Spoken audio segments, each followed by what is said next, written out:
তিন নম্বরে চোখ, 99টা অর্থ আছে এই শব্দটার। এতটুকু আল্লাহ শেষ করে দেয়নি, বলে 3 নাম্বারটা জায়গায় যেটা মদগা হয়, মদগার প্রথম শর্ত হতে হলে ওই 40 দিন 80 দিনের পরে হয়ে যায় ওটা। প্রথমে রক্ত আসবে ওর ভেতরে, 2 নম্বরে চর্বি তৈরি হবে, 3 নম্বরে রাবারের উপরে কামড় দিলে একটা দোড়া কাটা ভাব তৈরি হয়। কি আপনি রাবারের উপরে কামড় দেন, দেখবেন দাঁত বসে একটা দোড়া কাটা ভাব তৈরি হয়, ওইটা তৈরি হবে। এই 3টার সমন্বয়ে যেটা হয় তার আরবি নাম বলা হয় মদগা।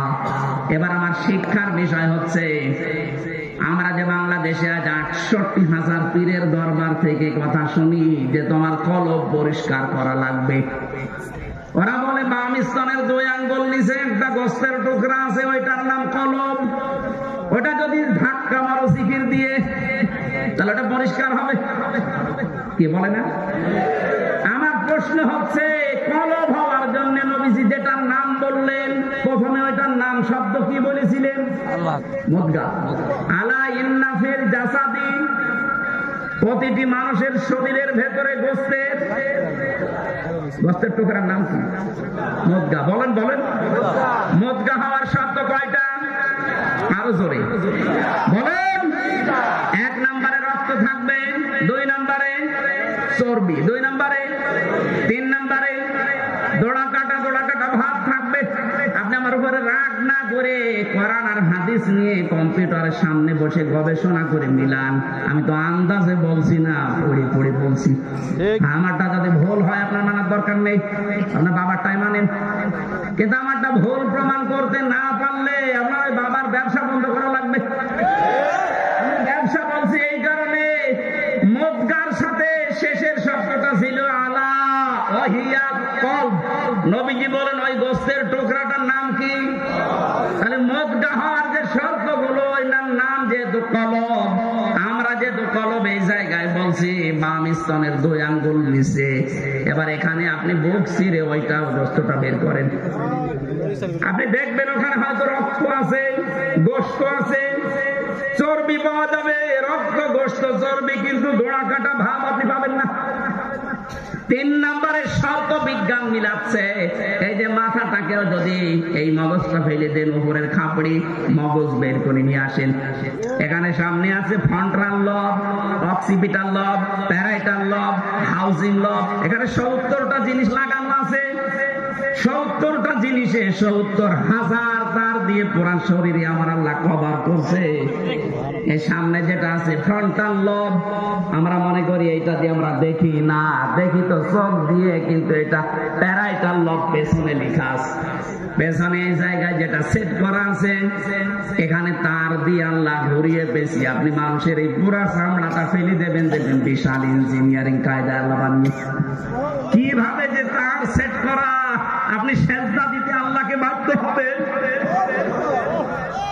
দেখি তো চোখ দিয়ে, কিন্তু এই চোখ তো প্রথমে দেখে না, দেখে এইটা পেছনের এই যে এখান থেকে দেখার পরে তারের মাধ্যমে চোখের কাছে আসে, তাড়াতাড়ি এখান থেকে সিদ্ধান্ত যায় ব্রেনে। এই ব্রেন থেকে আগে, মগজ থেকে আগে সিদ্ধান্ত তাড়াতাড়ি দ্রুত গতিতে বলে, এই সাপ দেখতে পেয়েছিস, তাড়াতাড়ি লাঠি হাতে নে, অথবা পেছনে দৌড় দে। এটাকে আপনার চোখ বলে। কে বলে? আরো জোরে বলে। তাহলে এবার মগজ আপনি খুলে দেখবেন, ওর ভেতরে চর্বি আছে, ওর ভেতরে রক্ত আছে, আর ওই যে দোড়া কাটা ভাব ওর ভেতরে আছে। ওটা শুধু ভাব, দোড়া কাটা না, ওগুলো সব নার্ভ। আমার আল্লাহ এমন ভাবে সেট করে রেখেছে, প্রতিটি সেলের ভেতরে আবার আছে সুখ, দুঃখ, কষ্ট, আনন্দ। এখানে আবার 80 প্রকার জিনিস পাবেন। আমার সাথে, কোরআনের সাথে, বিজ্ঞানের সাথে আমি যখন বসে মিলাই, আমার মাথা এমনিতে আল্লাহর সেজদায় নত হয়ে যায়। রব্বুল আলামিন বলেন, তাহলে আমি যেটা বোঝাতে চাচ্ছিলাম, বাংলাদেশ সহ আর ভারতে, এই 2টা দেশে এগুলো বেশি। আজ হাজারো মানুষকে জিকিরের নাম দিয়ে কলব পরিষ্কারের কথা বলি করছেন। আরে ভাই, জিনিস তো ওখানে নেই। নবীজি বলেছিলেন এই গোস্তটা ভালো হয়ে গেলে মানুষ ভালো হয়, এটা খারাপ হয়ে গেলে মানুষ নষ্ট হয়ে যায়। তা আমার এখানে যেটা আছে, এইটা খারাপ হলে মানুষ তো খারাপ হয় না, খারাপ হয় হয় এইটা, এর ভেতরে যেটা আছে এইটা যদি কারো নষ্ট হয়ে যায় তখন লোকটা পাগল হয়ে যায়।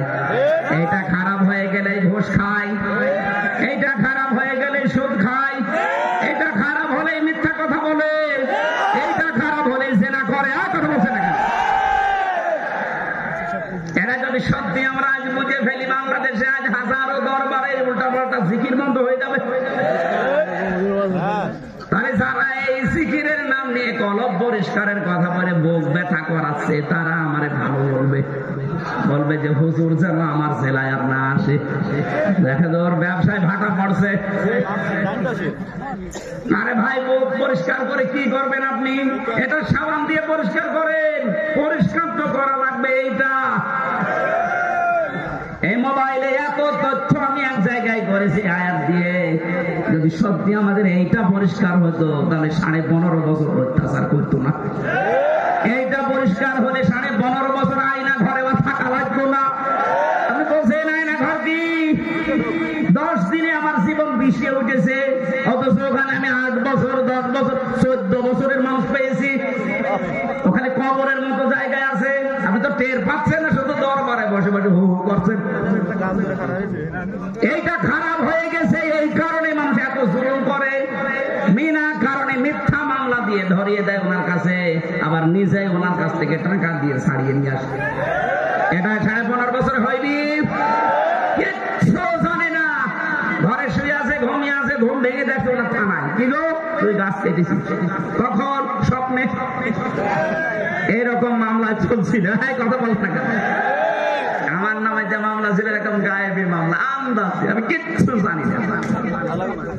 আমার বাড়ি থেকে ধরে নিয়ে আসলো, গ্রামের বাড়ি কুষ্টিয়ার হালসায়, অথচ পরের দিন পেপারে ওরা লিখে দিল যে ওনারা কুষ্টিয়ার মজমপুর থেকে ধরে। পুরা মিথ্যা। এখান থেকে যে মিথ্যা আরম্ভ হয়েছে, পুরা কেস 3 বছর পুরাটাই মিথ্যা। মামলার আয়ু ছিল এই যে পাশে মাদারীপুরের ট্যাকের হাটে বাড়ি, ওনার আমি খুঁজতেছি, পাচ্ছি না। ওনার দোষ না, ওনারে দিয়ে করানো হয়েছে। কয়েকদিন আগে আমি কথা বলেছিলাম যে কি আমার মামলা তো সব ঢিসমিস হয়ে গেল, আপনি কোথায়? হুজুর আমারে মাফ করে দিন। মাফ করবো মানে? আমরা যে 3 বছর ফাঁসির কন্টেনশনে রেখে দিলেন, আপনাকে আগে 3 বছর রাখি, এরপরে বলেন মাফ করে দিন। বিশেষ করে আমার দায়িত্বে যারা ছিল রিমান্ডে, এসপি